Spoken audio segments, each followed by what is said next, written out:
grand homme que j'ai découvert, il a la haine de tous ses collègues. Donc tout de suite, il met en parallèle son rapport aux autres, à la littérature, aux autres écrivains, sa propre découverte que personne ne veut prendre en considération. Et ça, il ne le dit pas, mais en effet, on peut faire un parallèle étonnant, c'est que lui-même, il va d'une certaine manière, parce qu'humainement c'est un maladroit et parce qu'il a besoin de se mettre en transe, s'inoculer la fièvre antisémite.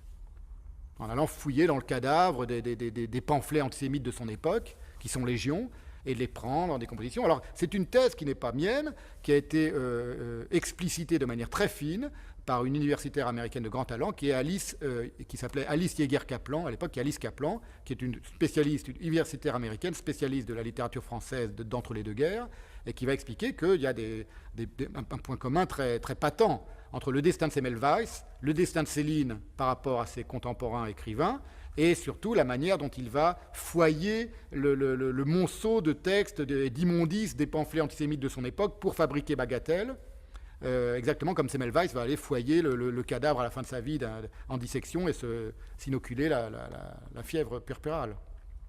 Donc c'est une compréhension très lucide de la manière dont fonctionne le délire célinien. Qu'est-ce que c'est qu'un immense écrivain, un génie de la littérature? C'est un type, comme vous et moi, qui prend son temps à bras-le-corps, son époque à bras-le-corps, et qui lutte contre son époque. Il ne collabore pas avec son époque. Il ne fait pas confiance à son temps, à son époque. Voilà. Céline, c'est quelqu'un qui va être confronté à l'une des pires époques de l'histoire des hommes, le XXe siècle, commençant la première moitié du XXe siècle, 2 guerres mondiales, et qui va, par une puissance démonique, non pas démoniaque, mais démonique, géniale, inouïe, se mettre en état de pouvoir rivaliser avec cette horreur-là, en la décrivant, mais pas en la décrivant passivement, en la traversant, en la transperçant, en la radiographiant, en la déchiquetant verbalement. Voilà. Le monde, la planète déchiquette des humains, lui, il va utiliser la langue et son génie littéraire pour déchiqueter le monde. C'est en cela que c'est, avec Proust, le grand écrivain en langue française du XXe siècle. Alors, en 1993, tout ce que je viens de vous raconter, je l'ai écrit dans un livre, Céline seule, qui est paru chez Gallimard, et j'ai été, du coup, accueilli par le petit cercle des proches et des fidèles de Lucette Détouche, la veuve de Céline, vieille dame déjà, mais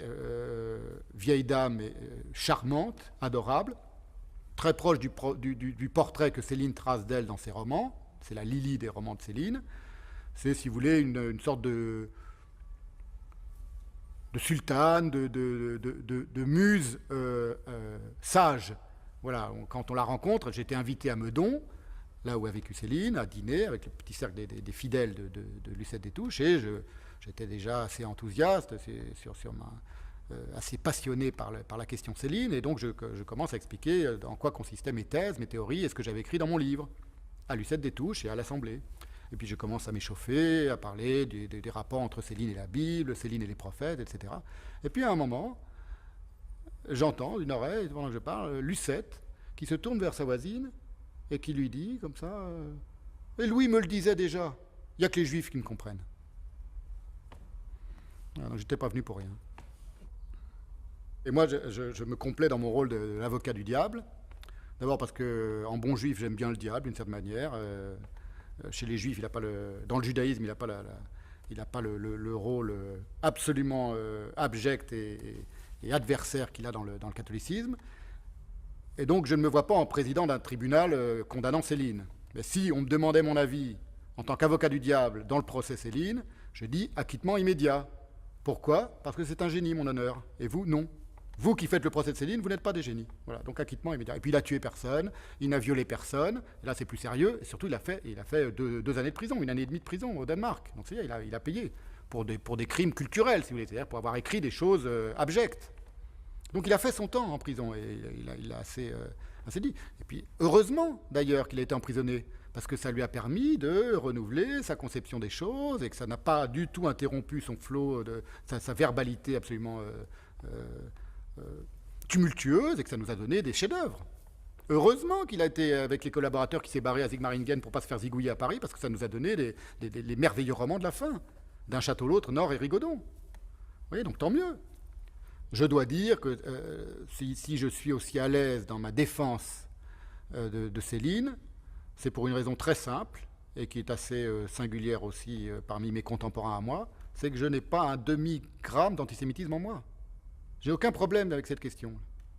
Je suis juif et j'aime être juif. Je suis heureux d'être juif. Il n'y a en moi aucun antisémitisme. Donc je peux m'occuper de Céline comme d'un papillon extraordinaire qui sera à la fois carnivore et qui serait capable de se métamorphoser de toutes les couleurs. Voilà, pour moi, c'est une bête curieuse.